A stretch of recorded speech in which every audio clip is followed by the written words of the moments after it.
যারা বলেন কাজী সালাউদ্দিন ছাড়া ফুটবল চালাতে কোনো যোগ্য লোক নেই, তারাই ফুটবলের ধ্বংস চান বলে মন্তব্য করেছেন সংগঠক তরফদার রুহুল আমিন। সালাউদ্দিন যোগ্য হয়ে থাকলে কেন ১৬ বছরে ফুটবলের উন্নয়ন হয়নি, সেই প্রশ্ন তুলেছেন পরীক্ষিত এই সংগঠক। ৪ মেয়াদে পেরিয়ে গেছে ১৬ বছর। ফুটবল নিয়ে মানুষকে স্বপ্ন দেখানোর বিপরীতে কতটুকু করতে পেরেছেন বাফুফের সভাপতি কাজী সালাউদ্দিন? বিষয়টি নিয়ে সালাউদ্দিনের প্রশংসা যেমন আছে, তেমনি আছে সমালোচনাও। আমি ১২-১৬ বছর করতে পারিনি, আরও ৪ বছর আমাকে দেন, এই ধরনের মিথ্যা আশ্বাস থেকে আমাদেরকে বেরিয়ে আসতে হবে। কারণ হচ্ছে বহু যোগ্য লোক বাংলাদেশে আছে, উনি যদি যোগ্য হয়ে থাকবেন তাহলে ফুটবলের ডেভেলপমেন্টটা কেন হলো না? সালাউদ্দিন হটাও আন্দোলন নতুন নয়, আবার ভোটের আগে সালাউদ্দিনের প্রশংসা করার লোকেরও অভাব নেই।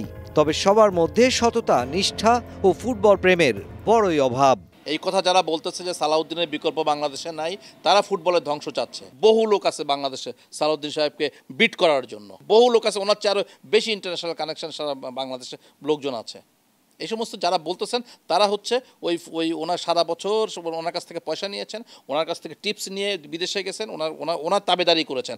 বছর জুড়ে সালাউদ্দিনের টাকায় চলা ব্যক্তিরাই এসব বলছেন উল্লেখ করে তরফদার বলেন, দেশ জুড়ে যোগ্য সংগঠকের অভাব নেই, তবে সেই যোগ্য ব্যক্তিকে উপযুক্ত চেয়ারে বসানোর গুরু দায়িত্ব পালন করতে হবে কাউন্সিলরদেরই। কাউন্সিলরকে সমস্ত লোভ লালসার ঊর্ধ্বে থেকে এবারে তাদেরকে ভোট দেওয়া উচিত বলে আমি মনে করি। অন্তত এবারের জন্য অ্যাটলিস্ট কাউন্সিলররা ১৬ বছর এক্সারসাইজ করেছে, ফুটবল কোথায় হয়ে গেছে। এবারে যারা আসবে, আমরা আমার মেধা দিয়ে আমরা আমাদের যোগ্য লোককে নির্বাচিত করতে চাই। সে যেই আসুক না কেন, দেখে নিতে হবে। সে যদি যোগ্য হয় তাকে দেন, যোগ্য যদি না হয় ডেফিনেটলি তাকে ভোট দিবেন না।